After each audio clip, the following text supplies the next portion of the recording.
na página de número 8, eu quero iniciar a aula com vocês, né? Igreja, esse é o panorama histórico.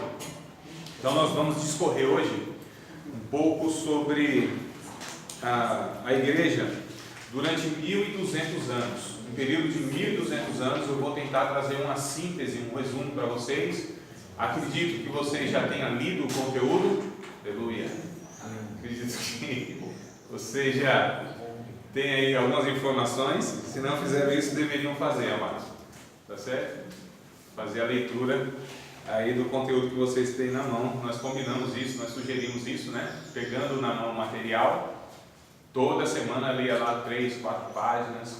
Isso, ainda que a gente não esteja abordando naquele momento, e ainda que a gente não, acabando a matéria, a gente não abordou tudo, mas você tem um conteúdo na mão e tem a condição de lê-lo, e deve fazer isso, tá bom? Para que a gente tenha um desenvolvimento melhor, uma aula mais produtiva.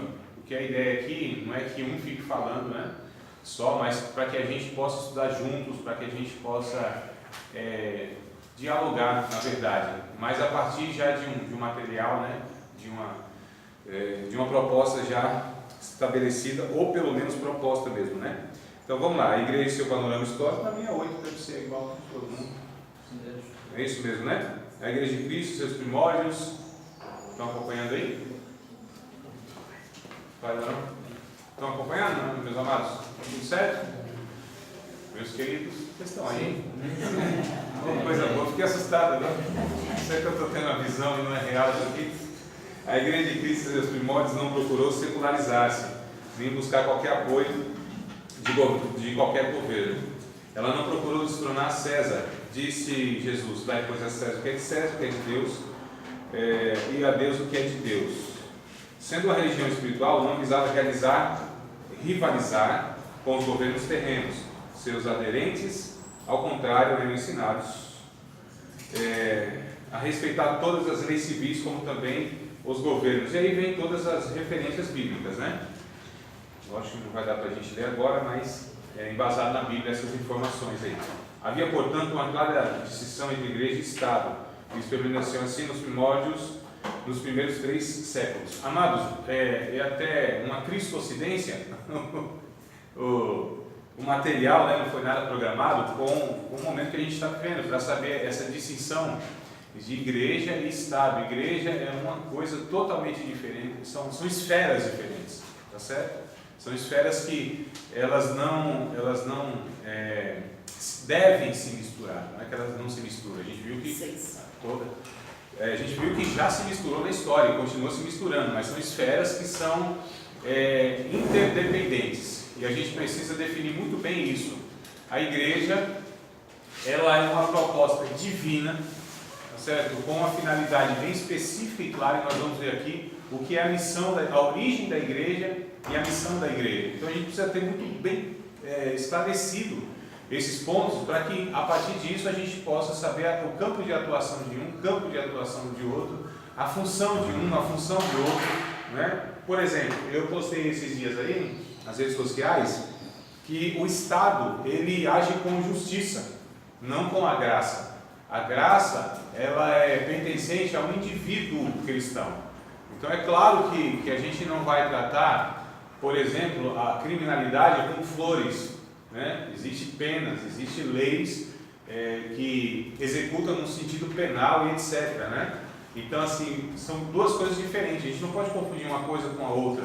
A gente tem dificuldades em entender, por exemplo, como que um policial cristão deve agir, né? Mas é claro, quando a gente lê a Bíblia, foi perguntado para João Batista, vou contextualizar, né? Um PM de Roma chegou para João Batista e disse assim: o que eu devo fazer, né? Qual é a minha... Porque João Batista estava convidando a se arrepender, serem batizados e tal. O que devo fazer? Aí João Batista respondeu: olha, se contente com o salário de vocês, o vosso soldo, né? Ou seja, não aceite propina, não seja corrupto, não maltrate ninguém, não use da autoridade para maltratar as pessoas, que é peculiar daquele que tem autoridade, né? Ele é seduzido muitas vezes a querer usar esse poder para se beneficiar de alguma maneira, para subjugar, para oprimir e tal. São coisas naturais do homem velho. Então João Batista em nenhum momento disse assim, deixe de ser soldado, não sirva mais o Estado. Ele disse como agora, arrependido, ele deve então exercer esse cargo público, aí essa função de servidor. Então a gente precisa entender que a Bíblia ela vai nos dando orientação concernente a isso, porque a igreja, mas embora tenha uma origem divina, a igreja ela tem uma constituição humana. Nós somos cidadãos tanto do céu quanto da terra. Então existem esses dois pontos que caminham paralelamente. Não se deve misturar, mas caminham paralelamente, né? Quando a igreja entende isso, é uma bênção para a própria igreja, é uma bênção para o próprio indivíduo, é uma bênção para a própria sociedade em geral. Então a gente vai falar mais ou menos sobre esses pontos aí. Ponto 6 aqui, ó. A seguir, desejamos chamar sua atenção para algumas das características ou sinais da Igreja de Cristo. A religião cristã pode colocar entre aspas, o meu não está aqui de vocês, mas pode colocar, depois eu explico por quê. Neste curso vamos traçar uma linha através de 21 longos séculos, e com especial atenção vamos nos concentrar nesses 1200 anos que é hoje, né, a proposta da aula. Conhecidos pelos historiadores como anos de trevas espirituais e estagnação intelectual. Eu acho isso absurdo se tratando de igreja. Eu digo assim, porque você falar que o período que a igreja rege o mundo, e nós tivemos períodos, né? Não sei se vocês sabem, mas a cada momento da história existem paradigmas, existem referências de categorias de pensamento e conceito no mundo. Estou falando como o ser humano pensa, né? Então assim, e aí depende de quem está regendo o mundo. Não tem jeito, amado. Existe um consciente coletivo, existe um conceito, um espírito da época que nós chamamos, né, na área da sociologia. Houve um tempo que o mundo foi heliocêntrico, né? Ou seja, a referência do mundo era o cosmos, era o Sol no caso aqui, mas assim, falando do universo, né? Então, tudo se buscava explicação pela criação. Essa é a questão. Então, a criação que ia determinando como que se pensava e tal. E aí até vinha a igreja, veio a igreja, então a sociedade, o mundo passou a ser teocêntrico, porque a igreja, quer queira ou não, representa diante da sociedade Deus. Por isso não se chama eclesiocêntrico, e sim teocêntrico. Ou seja, tudo se explicava, era a igreja que falava o que era ético, o que era moral, o que era certo, o que era errado, o que era verdade, o que era mentira. Era a igreja que determinava isso. Então, até mesmo a gente percebe na história que quem ia contra a igreja, tinha a chamada Santa Inquisição, né? Ele era condenado mesmo. Então, se um cientista falasse, não, a Terra ela não é plana, a Terra é redonda, né? Se a ciência quisesse contrariar aquilo que a igreja ditava como regra, ele era penalizado por isso. Mas era a igreja que determinava o que era certo e o que era errado, quais eram os padrões da humanidade em todos os sentidos, em tudo. Não é só questão religiosa em si, mas em tudo. Então esse período é chamado de período teocêntrico, que foi mais ou menos até o ano 1400. Esse período é chamado de Era das Trevas. Não é uma contradição, irmão? Como que a igreja rege, como que a religião rege o mundo, e esse período é período de época das trevas. Está na história, na verdade, né? Não é questão apenas teológica, é histórica. Porque, na verdade, tudo que era arte, tudo que era estético, tudo que era poético, isso era subjugado. Não havia margem, era uma questão mesmo da imposição da religião, de dogmas, né? E, lógico, a gente entende que a igreja é católica, mas na história, no mundo, era religião, era Deus, entre aspas, que estava determinando. Até que veio o chamado iluminismo, a imprensa de Gutenberg, né? Aí 1400 e alguma coisa. Então ali começa a chamada renascença, né? O renascimento da arte, da cultura e tudo mais. Surgem alguns intelectuais, e aí vem surgindo em vários pontos do mundo essa revolução. E agora o que começa a determinar como pensa a humanidade é o homem. Então, o mundo começou a passar a ser antropocêntrico. Então, o homem é o parâmetro, é a medida de todas as coisas. Vocês já não viram aquele desenho onde tem um homem assim, aí a figura dele, né? Assim, assim, assim? Viram, né? Capa de revista de ciência, alguma coisa assim tem. Ou seja, ali era o homem determinando tudo, tudo. Então, a partir do homem se explicava tudo, a experiência antropológica e etc. Aí depois veio outro período, que foi o avanço da ciência, tecnologia, já um pouco mais recente, a gente está falando de 1,5 século para cá, aproximadamente. Então, a ciência que determinava o que era certo e o que era errado. Inclusive, se Deus existia ou Deus não existia. Era a ciência. Se fosse provado num laboratório, era verdade. Se não fosse, não era. Né? Então, aqui mesmo é aquilo que até hoje ainda existe esse parâmetro na cabeça de muitas pessoas. A ciência, ela é quase que um Deus. Né? É ela que determina o que é a partir das suas experiências, daquilo que pode ser provado. Né? Tese, antítese e síntese. Então, essa é um método que se usa na ciência. E aí, depois veio... eu acho que eu não determinei aqui na questão mais técnica, que era a antiguidade, a era das trevas, a modernidade, e agora vem a pós-modernidade. Porque percebe que agora tinha centros, né? O mundo era o centro, Deus era o centro, o homem era o centro, o conhecimento era o centro. Então, tem centros aqui, referência, paradigma, e a partir daqui você vai determinando o que é e o que não é. Então, a partir de 1989, com a queda do Muro de Berlim, ali mudou-se um paradigma de pensamento. Entramos na era chamada de pós-modernidade, onde agora na história, o mundo era o centro, né? Aí depois a igreja era o centro, o homem era o centro e o conhecimento, a ciência era o centro. Qual é o centro na pós-modernidade? Alguém sabe dizer? Qual era a referência qual é a diferença? Nós estamos, né? Estamos numa transição, mas a gente ainda vive numa pós-modernidade.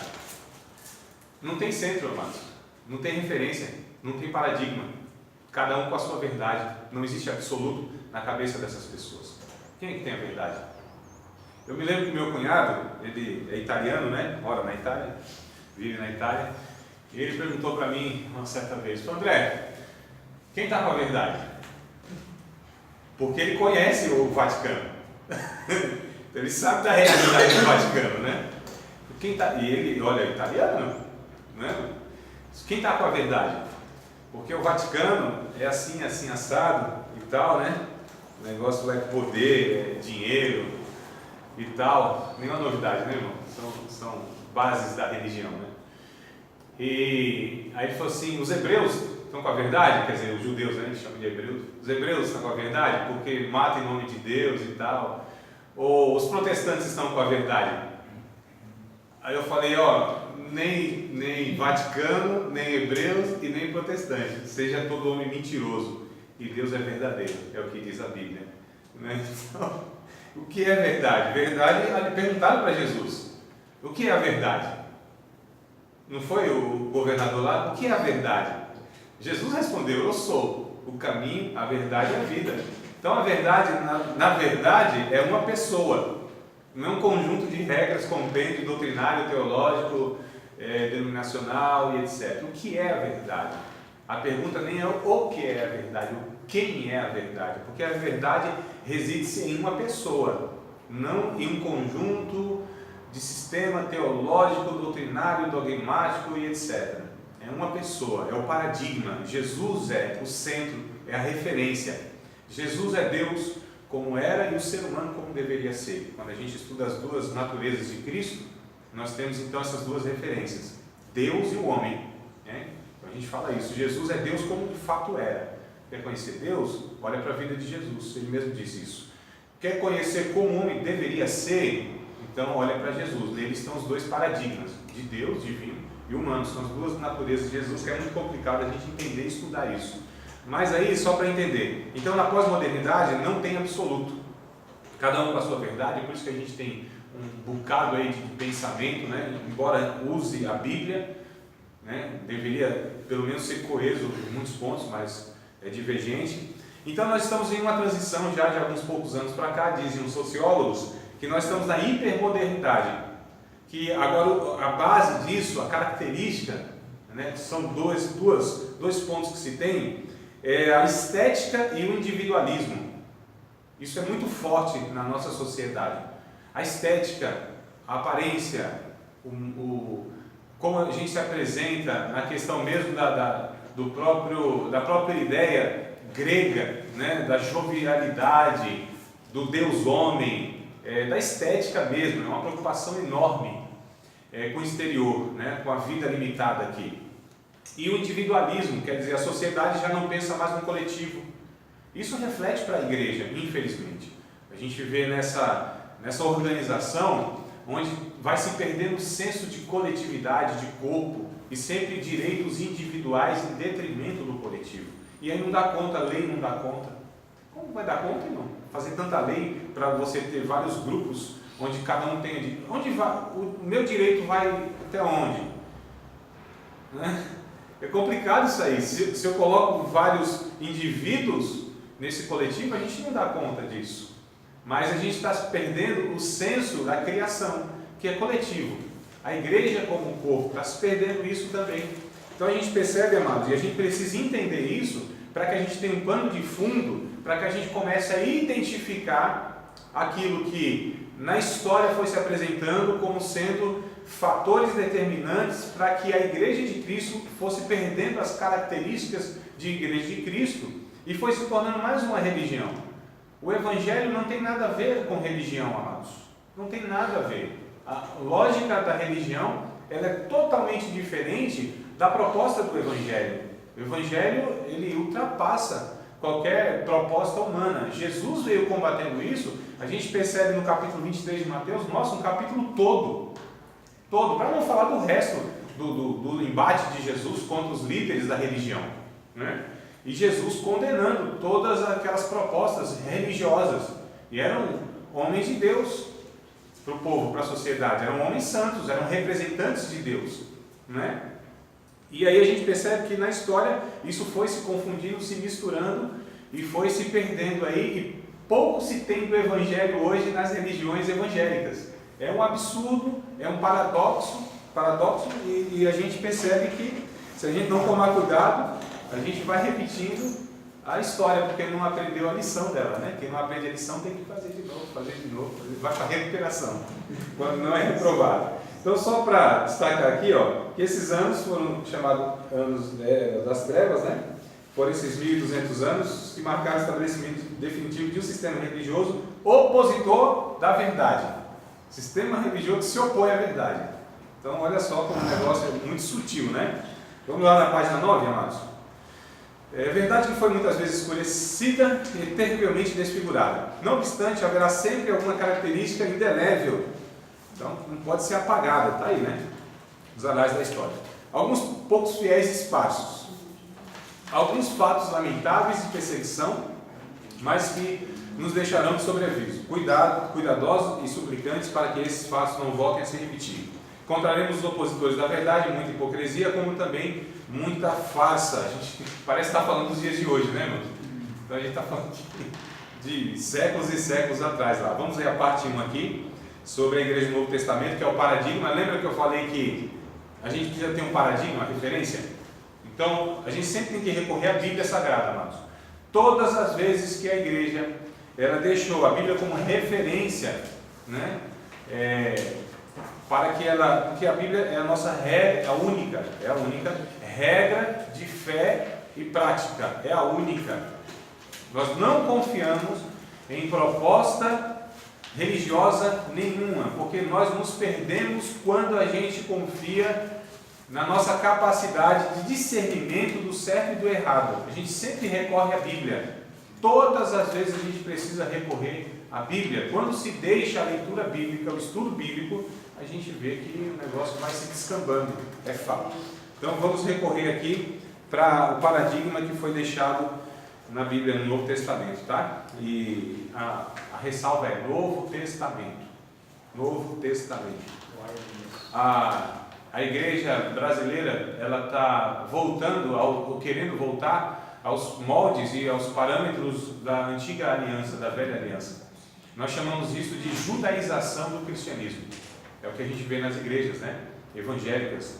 São objetos, são rituais, são elementos do judaísmo introduzido dentro da liturgia cristã.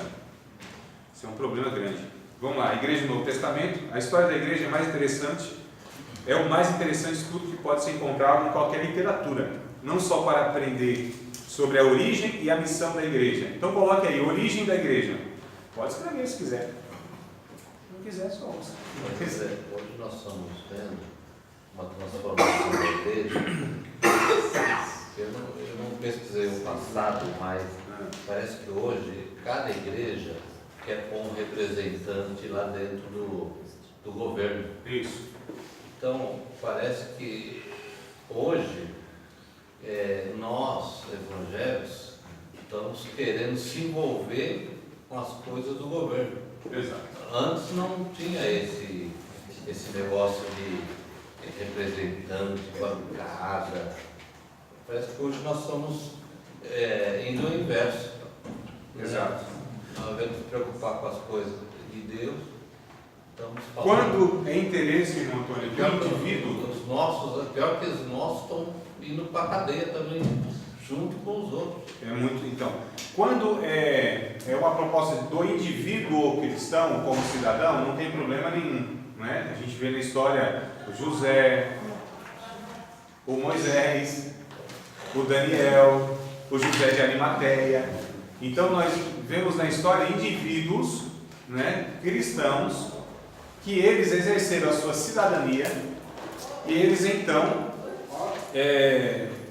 tinham vocação, toda minha mão, fica à vontade, tinham vocação, veja bem, tinha vocação política, né? Tinha vocação política. Então quando cabe ao indivíduo cristão, está tudo correto. O problema é quando eu disse isso, a igreja, a esfera igreja, a igreja que é uma proposta divina, que tem um objetivo claro, e a gente vai ver aqui a missão, ela tem uma origem e um objetivo, uma missão clara, que não é, na verdade, se envolver com política como igreja.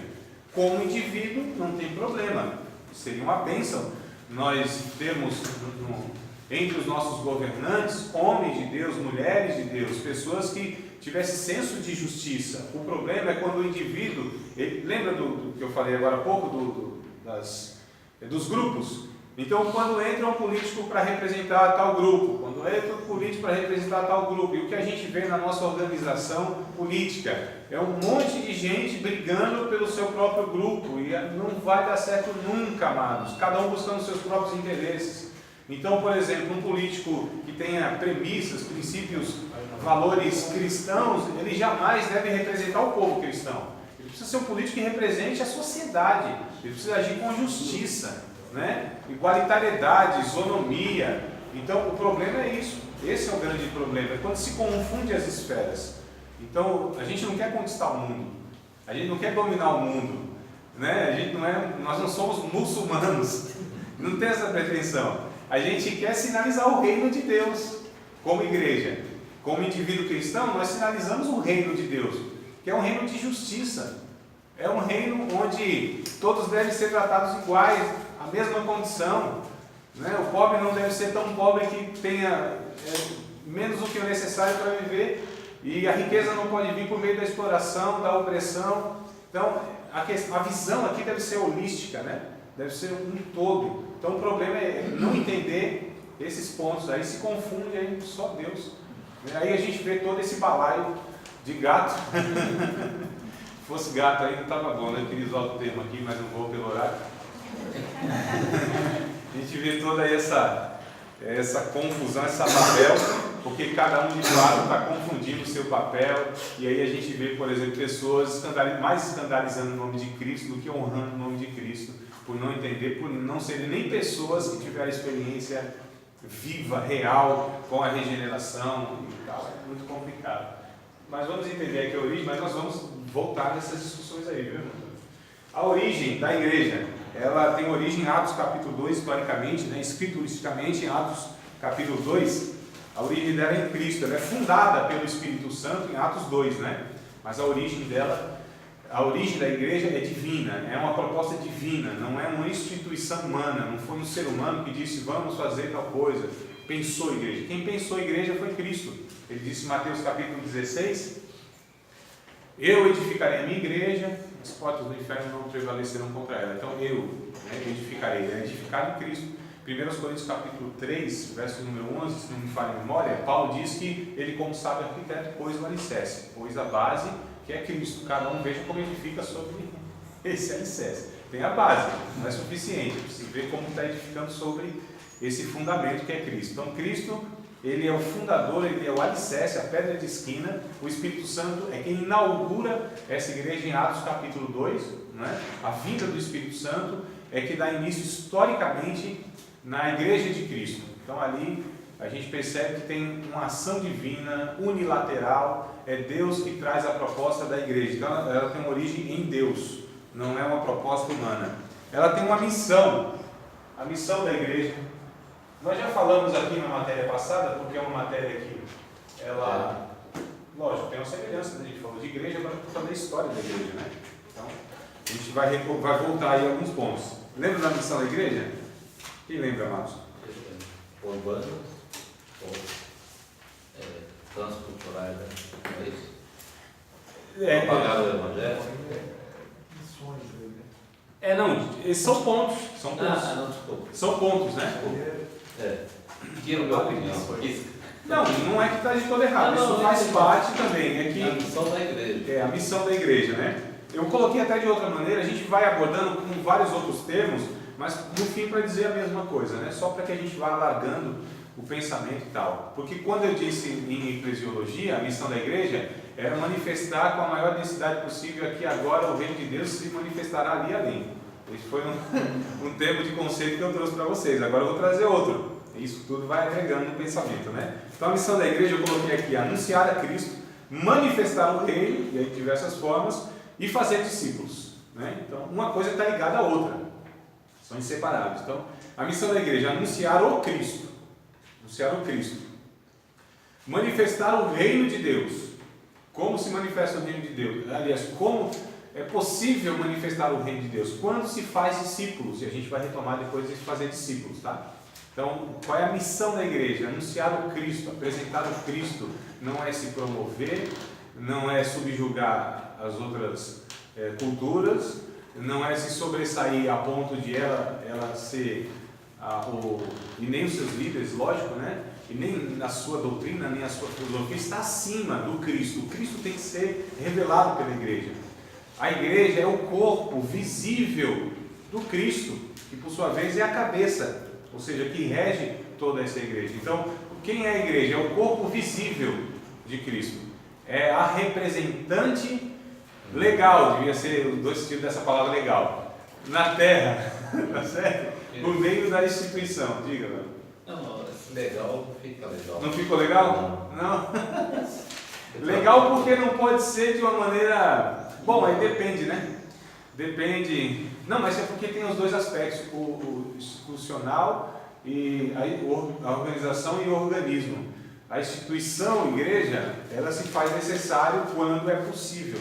A igreja ela só é clandestina na história quando o Estado perseguiu a igreja. Mas quando é num ambiente democrático, ela precisa ser legal, no sentido que não pode ser clandestina. Porque a Bíblia nos ensina que, à medida do possível, né, a gente precisa obedecer às autoridades, à medida do possível. Quando essas autoridades não nos fazem desobedecer a Cristo. É o que está escrito em Atos, por exemplo. Então, quando eu digo legal, no sentido legal da legalidade, é nesse sentido que a Bíblia nos ensina. Sempre esse equilíbrio. Mas o outro legal, não é o legal assim... Bom, deixa pra lá. Então, talvez não ficou legal o outro segundo legal. A história da igreja, eu falei aqui já, né? A origem e a missão da igreja, como também suas lutas e triunfos. Então nós vamos estudar isso aí. A igreja é a instituição pela qual Jesus Cristo deu a sua vida. A instituição divina, né? Pode acrescentar aí.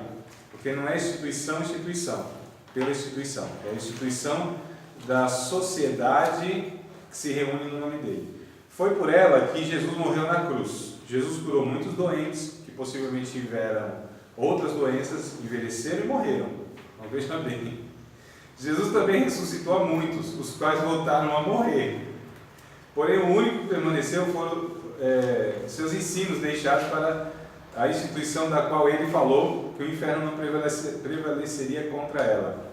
Isso demonstra o lugar que a igreja ocupa no coração do Salvador. Além disso, dada a importância que Jesus Cristo deu sua igreja, é impossível ficar indiferente diante do lamentável quadro apresentado nos dias de hoje pelos professos seguidores do Mestre Jesus. Talvez a maioria pense que a igreja sempre foi assim, do jeito que a vemos hoje, da forma e maneira em que as denominações a apresentam. Isso acontece porque se estão ocultando do povo a forma e maneira em que a igreja do Novo Testamento era. Olha só, amados.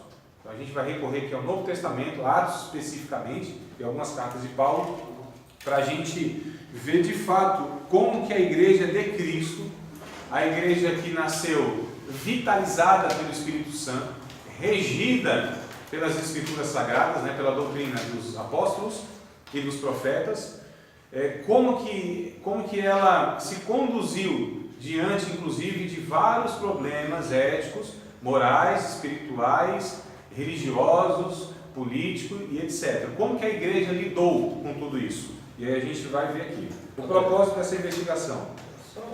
Você explicou na aula passada, não sei se eu te perguntei, professor, mas você tinha falado, eis que eu vos dou o poder, né, o poder da igreja, ficar e até ter revestido o poder. Você tinha falado, e eu não estou me confundindo, esse poder, o que era mesmo?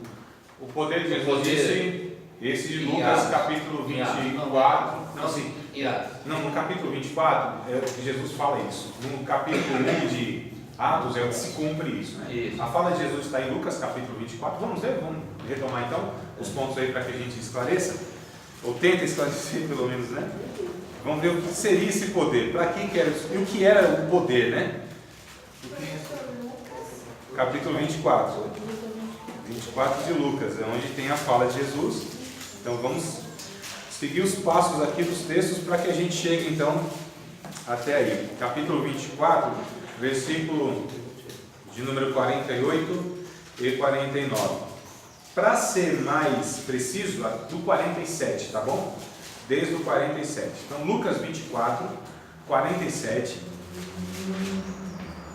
diz assim: e em seu nome se pregasse o arrependimento e a remissão dos pecados em todas as nações, começando por Jerusalém.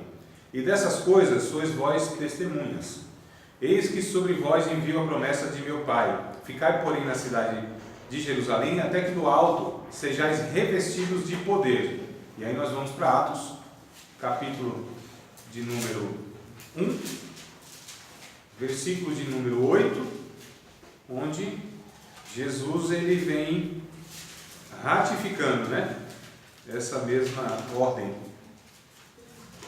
Aqui então ele já havia ressuscitado, ele já tinha se encontrado com os seus discípulos, quase 40 dias depois da ressurreição ele estava andando com seus discípulos, falando sobre as coisas concernentes ao reino. Então, depois da ressurreição de Cristo, ou seja, Lucas, né, a fala de Jesus, e até aqui 40 dias, Jesus ressuscita, 40 e poucos dias, Atos 1 e 8. E aí perguntam para Jesus qual seria o tempo, né, da vinda dele, da restauração de Jerusalém. Disse, olha, não pertence vocês saberem dessas coisas e tal, mas vocês receberão, olha só, mas recebereis a virtude do Espírito Santo que há de vir sobre vocês.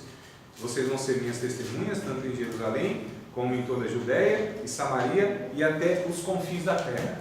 Então receberiam a virtude, que é equivalente a poder. Poder e virtude, mesma coisa.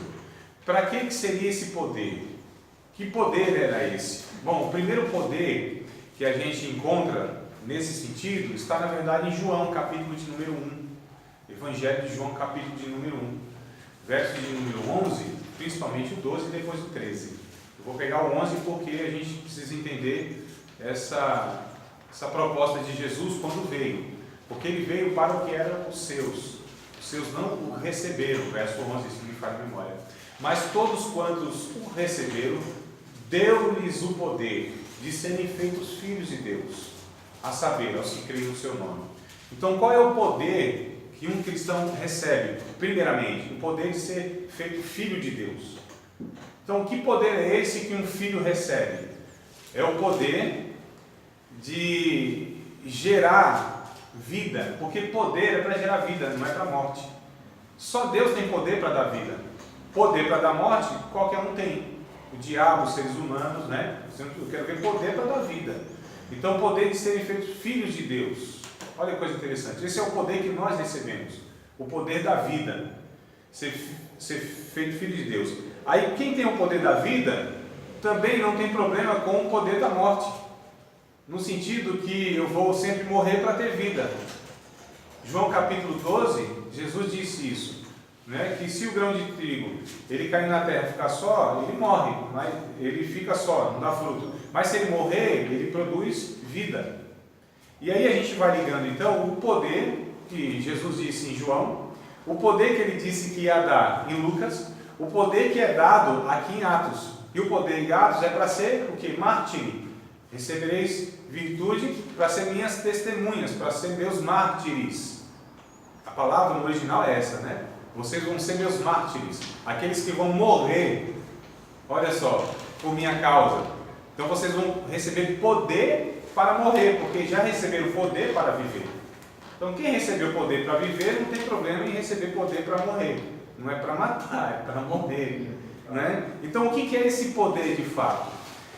Existe o aspecto da virtude da ação extraordinária do Espírito Santo, que João chama dos sinais de Deus, que são os extraordinários: curar enfermos, ressuscitar mortos, fazer coisas extraordinárias. Isso é uma virtude, é uma ação do Espírito Santo dado à igreja, mas não para se livrar das consequências da perseguição, e sim para dar testemunho, para ter poder de dar testemunho diante da perseguição. Então nós entendemos muitas vezes hoje o poder para estar enfrentando e tirando todo obstáculo da nossa vida, inclusive repreendendo tudo quanto é demônio, vencendo todo o império, no sentido que a gente vai usar esse poder para o nosso benefício. Mas o poder que foi recebido aos cristãos é para ir até a morte, ser subjugado muitas vezes pelos seus algozes, e mesmo ali o poder que eles receberam foram para dar o testemunho de Cristo. Então o poder, biblicamente, no sentido mais genérico, é isso, é o poder para que a gente testemunhe de Cristo, se a testemunha fiel de Cristo, sejam por sinais, ou seja, pela fidelidade diante das atrocidades e das adversidades, da perseguição. Né? Então o poder aí ele tem essas facetas aí. Esse é o poder que eu me refiro, que eu entendo que a Bíblia se refere. É o poder para testemunhar de Cristo, seja com sinais, ou seja com a vida, com a postura, com o caráter, com a perseverança de professar o nome de Cristo até, se necessário, a morte. Né? Então esse é o poder que eu entendo que nós precisamos mais do que qualquer outro. Mais do que o poder sobre demônios, enfermidades e tal. É o poder para ser fiel a Deus. Precisa de poder para isso. Então vamos lá sobre o propósito dessa investigação da igreja. Nós vamos falar aqui, né? Nosso primeiro alvo será para obter uma clara compreensão do que e como era a igreja de Cristo na época do Novo Testamento. Se nos pudermos identificar como era a igreja do Novo Testamento, teremos então modelo de igreja que Jesus estabeleceu. E poderemos medir por esse modelo a organização, que é o que eu vou falar, o culto e a adoração da igreja moderna. Então olha só, nós temos um paradigma. Né? Hoje a gente não pode achar que igreja se faz do jeito que quem faz vai fazendo. A igreja não é assim, não. O líder que depende da sua personalidade é que a igreja vai ser. Não pode ser assim. Não pode ser assim. Eu disse que a igreja, ela vai ter como, a igreja local, ela vai ter, porque a gente sempre precisa entender, a igreja universal e a igreja local. A igreja universal é isso que vai ser em todos os tempos, em todas as épocas, em todos os lugares. Tá certo? É a igreja universal. Agora, na igreja universal existe a igreja local, que é aquele povo que se reúne em alguma localidade, que vive naquela localidade. E aí vai precisar viver segundo os parâmetros da doutrina bíblica, porém vai ter características diferentes, porque ela vai ter que influenciar aquele local. E aí a cultura vai determinar a forma que ela se organiza, não o conteúdo, amados. O conteúdo é inegociável. tá certo? Inegociável. Agora, as formas, aí tem milhares de formas. Como que a igreja se organiza? Então, a gente vai ver aqui a organização da igreja, no sentido mais bíblico, e aí ela precisa ser adaptada, né, na forma, dependendo do local, mas jamais o conteúdo. Então, eu vou falar de organização primeiro da igreja, Novo Testamento. Eu vou pegar Efésios, capítulo 4, verso 11. Como que ela se organizava no sentido estrutural, que nós já discutimos isso na matéria passada, mas eu vou retomar aqui mais, levando para outro ponto, né? Efésios 4 e 11, havia lá então uma organização. Olha que coisa interessante. Essa organização, havia lá 5 pessoas distintas, com dons diferentes, uma com dom de pastor, outra com dom de profeta, outra com dom de evangelista, outra com dom acho que eu confundi aqui. Uma com dom de apóstolo, uma com dom de profeta, só para seguir a sequência do texto. Uma com dom do evangelista, outra com dom do pastor e outra com dom do doutor, do mestre. Então, eram pessoas que, na organização da igreja, exerciam os seus dons. Tá certo? Edificação mútua, onde elas contribuíam entre si. O verso de número 12 vai falar a finalidade, então, desses ministérios, que era para aperfeiçoar os santos na obra do ministério, para que esses santos pudessem crescer a ponto de chegar até a medida de varão perfeito, de Cristo, para que não fossem levados em todo o vento de doutrina, que levaria os incautos, inconstantes, os imaturos. Eu acho que eu li o verso 11, 12 e 13. Foi isso? Vocês foram acompanhando aí? Sim. Então, olha só, a organização da igreja. Como que a igreja se organiza nesse sentido? Com pessoas que têm dons de Deus, no objetivo de edificar a igreja, edificar uns aos outros, porque eles são complementares e não são suficientes em si mesmo. O pastor não é suficiente, o apóstolo não é suficiente, o profeta não é suficiente, o evangelista não é suficiente, nem o mestre é suficiente. Cada um, por sua vez, tem uma função muito objetiva nesse corpo, nessa igreja, inclusive local, e é possível você ter esses 5 ministérios em uma igreja, quando eles entendem quem eles são, sua identidade e a sua missão naquele corpo local. Olha que coisa interessante, como a Bíblia ela é fantástica. Não pode ser jamais uma elaboração de uma mente humana. É muito perfeita, é muito harmônica, né? É muito linda a proposta de Deus de uma vivência em comunidade. Olha que coisa boa, né? E a organização, era assim que ela se organizava. Atos capítulo 6 vem trazendo mais outros elementos nessa organização, que são chamados os diáconos, que por sua vez tinham a função de aliviar a carga desses outros ministérios, né? Porque eles deveriam se dedicar mais à oração, mais à palavra, ou seja, estudo, pregação e a própria evangelização, né? A missão em si. Então, esse corpo, chamado de corpo diaconal, eles vieram para aliviar a carga desses outros ministérios e atender o outro aspecto da necessidade do corpo local, que é a questão mais administrativa, mais do cuidado, né, das necessidades cotidianas. Então surgiu aqui o ministério diaconal, capítulo 6 de Atos. Filipenses capítulo 1, versículo de número 1, nos traz um modelo como que essa igreja do Novo Testamento se organizava, com esses bispos e os diáconos. Então olha que coisa interessante, a organização da igreja. Filipenses 1 e 1, se alguém quiser ler, por favor.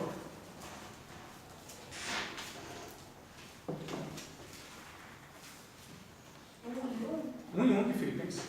Paulo e Timóteo, servos de Jesus Cristo, a todos os santos em Cristo Jesus que estão em Filipos, com os bispos e diáconos. Isso. Aí é um exemplo de como que a igreja do Novo Testamento se organizava. Com esses bispos, né?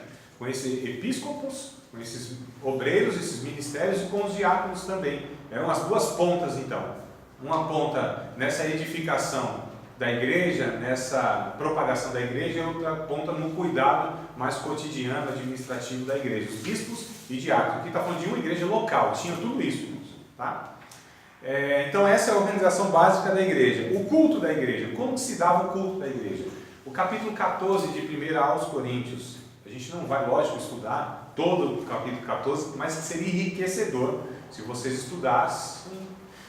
Outra ocasião, quem sabe a gente consegue, né, pegar uma aula só para estudar o capítulo 14, tá? Seria insuficiente uma aula só, mas daria para a gente dar uma pincelada. Paulo, de 1 Coríntios, 14 de 1 Coríntios. Paulo, ele vai dando os parâmetros de como que se deveria se organizar liturgicamente. Porque havia uma bagunça, cada um fazia o que achava que tinha que fazer na igreja de Corinto. Por quê? Porque eles tinham suas personalidades, temperamentos e características diferentes.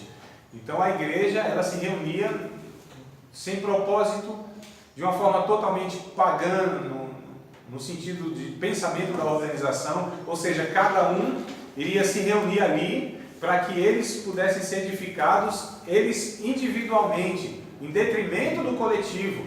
É mais ou menos como a gente vai para a igreja hoje. Senhor, eu vou para a igreja para o Senhor falar comigo. Vou para a igreja para que o Senhor me abençoe. Eu vou para a igreja para que o Senhor use alguém para me abençoar. Eu vou para a igreja querendo sair de lá satisfeito, né? Achando que alguém tem que ser usado por Deus para me abençoar. Não é esse o pensamento bíblico para a liturgia, para o culto cristão. E aí Paulo vem trazendo então no capítulo 14 como que se deve se organizar. Né? Tem que ter profecia? Não tem problema, mas essa profecia precisa ser direcionada, essa profecia precisa ser ordenada. Fale 1, 2, no máximo 3 profetas. Quando um fala, o outro se cala, porque toda a igreja tem que ouvir, toda a igreja tem que discernir, toda a igreja tem que julgar o profeta e a profecia, certo? Língua estranha, não proibais falar língua estranha, mas essa língua estranha, se não tiver intérprete, deve ser falada em silêncio com ele, Deus. Olha, quando eu digo que os pentecostais, nós pentecostais, damos mais valor e autoridade à experiência pessoal do que o texto bíblico, que é claro, precisa de interpretação teológica, é fato, está escrito lá.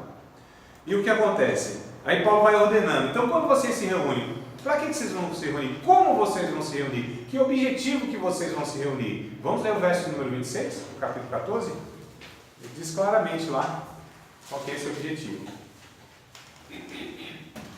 E aí a gente vai vendo, vai comparando. Nossa, o que é feito hoje? Será que é assim mesmo? Que a gente tem um parâmetro, não temos?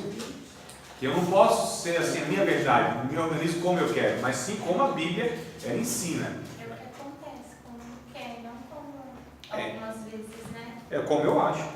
É o achismo, né? É o achismo, né? É a tradição denominacional. É a preferência de quem estabeleceu aquilo. É o 14 de Coríntios? Isso, irmã. 1 Coríntios, capítulo 14, verso 26 em diante. Amados, é fato. Nós não temos o direito de fazer a igreja, organizar a igreja, tocar a igreja do jeito que a gente acha. A gente não tem esse direito. Ela tem um fundador, ela tem uma origem, ela tem um dono, que é Cristo. E a gente precisa ouvir desse Cristo, desse que comprou essa igreja, como nós obreiros, inclusive, como que a gente lida com isso. Nós precisamos ouvir a voz do Espírito Santo. Nós precisamos ter muito claramente a vontade de Deus nas Escrituras Sagradas para uma comunidade de fé que se reúne e que representa Deus. Nós temos uma responsabilidade assim muito pesada. Estou falando de liderança, de quem expõe palavra, de quem prega, de quem ensina, de quem pastoreia em si. A responsabilidade muito grande e um desafio que é não confundir a voz do seu coração, a voz da sua mente com a voz do Espírito Santo. A gente precisa ter isso muito claro, e é um desafio enorme. Pouquíssimas pessoas, eu percebo que conseguem fazer isso. Pouquíssimas, né? É um negócio complicado, porque é tentador, né, irmão? É tentador. Capítulo 14, verso 26. Eu estou lembrando, você esqueceu de falar a voz da mulher, né? Voz da mulher? É, porque quando a mulher fala, o homem tem que Ah, entendi. Para quem não entendeu, é porque tem pastores que eles regem a igreja porque a mulher que manda. Eu já tive uma experiência horrível dessa, assim. Né? Horrível, claro que é horrível. Não tem nada a ver porque a mulher. No sentido porque podia ser um homem, podia ser filho, podia ser o irmão, podia ser qualquer um outro, né? O não ouvir a voz do Espírito Espírito Santo e a voz de outra pessoa, esse é o problema, né? Porque ele era mulher e nem a mulher dele, né? Isso. Mas, por exemplo, nem o cara, ele mesmo, usa o cara, os irmãos ficam meio assim, né? Tem que ser homem de Deus, né? O varão, o pastor, né? Mas assim, o cidadão lá, o elemento, que na ocasião, ele perdeu as rédeas da igreja porque era mulher na sua carnalidade, se fosse na sua espiritualidade, ótimo. Deus estava usando ela para, de repente, conduzir lá, né? E já seria um negócio estranho, não por ser mulher, não é isso, mas sim porque o camarada não estava recebendo a orientação de Deus por um terceiro, é um negócio totalmente estranho. Mas aí era conduzido assim, se pela velha natureza, pela carnalidade do indivíduo que deveria ser o líder da igreja, já é ruim, imagina por um terceiro carnal. Carnalidade sobre carnalidade, não ia dar certo nunca. O 34 resolve aqui o versículo 34. Sim, vamos chegar lá então, irmão. Vamos partir do 26. Vamos lá. Ah, não, meu irmão, não entra nessa, não entra nessa. Irmão, não faça isso não, porque vai ser um negócio complicado. Na verdade, quando nós estudamos aqui, esse verso 34, é o contrário do que se pensa. Porque Paulo estava beneficiando a mulher naquela cultura que ela não tinha direito de aprender nem em casa. Nem em casa ela poderia questionar o marido e aprender e querer saber nada. Na verdade, parece ser machismo de Paulo, mas quem entende o texto, o contexto e a cultura, Paulo está fazendo o contrário. Está justamente colocando a mulher numa posição que ela não tinha. Olha só, então, né, é justamente o contrário. Né? O maçom é assim. Como? O maçom, a mulher não participa. Ah, tá. Ah, sim. É e verdade. como não participa da vida do homem também, ela fica calada. Isso. Não tem direito nem de ouvir. Tanto é que na liturgia da loja da maçonaria não tem mesmo. E nenhuma graduação tem mulher na história. Mas o Evangelho mudou tudo isso. Né? O Evangelho é um negócio fantástico. Vai contra a cultura aqui. Vamos para o verso 26, irmãos? Que fareis, pois, irmãos? Estou falando do culto, né? Da organização do culto. Que fareis, pois, irmãos, quando vocês se ajuntam? Cada um de vocês tem salmo, tem doutrina, tem revelação, tem língua, tem interpretação. Objetivo: faça-se tudo para edificação. Olha que coisa interessante. Tudo deve ser feito para a edificação da igreja. Mas o interessante aqui é que nessa liturgia todos os participantes são convidados a exercer os seus dons, os seus ministérios, para uma edificação local e mútua, onde um é usado por Deus para alcançar e edificar o outro. Todos, sem exceção, amados. Olha só como que a Bíblia, o Novo Testamento, apresenta então como deve ser o culto cristão, como deve ser essa liturgia cristã. Não é onde todo mundo vai esperando, ou vai para um self-service, né? Que nem se servir eles querem que o outro sirva, e aí do pregador se não tiver uma palavra, e aí da irmã se não trouxer uma revelação e uma visão e uma profecia para ele naquele dia, e aí do tal que orar por ele e não trouxer não sei o quê, e aí da banda, do músico se não conduzir direito o negócio. Então esse senso de individualidade, ele está contaminando a mente dos cristãos, achando que o culto é um lugar onde eu vou para ser servido. Olha só, amados, se nós entendemos isso como localidade, se falará fora daquilo, da vida em si. É por isso que não se tem a ideia de serviço cristão, da mordomia cristã. Quando se fala em mordomia cristã, pensa que é viver sendo servido, né? A mordomia cristã, na verdade, é o serviço cristão. Então, se a gente não tem isso na localidade, num arraialzinho, no gueto lá, na tribuzinha que se reúne ali, imagina isso para o coletivo, para a vida, vai ser difícil. Agora, essa é a ideia do culto cristão, como se organizava. As pessoas, elas se reuniam lá e eram incentivadas a fazer isso, servir uns aos outros. Paulo, então, vai falar, Corinto aqui é uma igreja bagunçada demais, muito bagunçada nesse sentido, né? Paulo diz, vocês estão se reunindo é para pior, cada um revela quem é, comendo sua própria ceia, não se importando com o outro, né? Vou louvar vocês por causa disso, vocês se ajuntam para pior. Dá para entender um negócio desse? Uma reunião que seria para edificação mútua, para bênção, era uma reunião que prejudicava a vida deles. Santa Ceia a gente está falando. A gente está falando de um culto cristão, onde o Espírito Santo se manifestava através dos dons, mas apesar de toda essa bênção de Deus, eles estavam se reunindo com um sentimento carnal, um sentimento de quem não discernia o corpo de Cristo. Paulo vai dizendo isso aí, vocês não discernem o corpo de Cristo. É por isso que há entre vós muitos enfermos, muitos que dormem, porque vocês não discernem o corpo, é o coletivo, não é? É todo o coletivo. Então a gente entende aqui, amados, que o culto cristão ele deveria ter esse serviço mútuo. Eu vou falar da adoração depois dos comerciais, tá bom? Vai, Lima.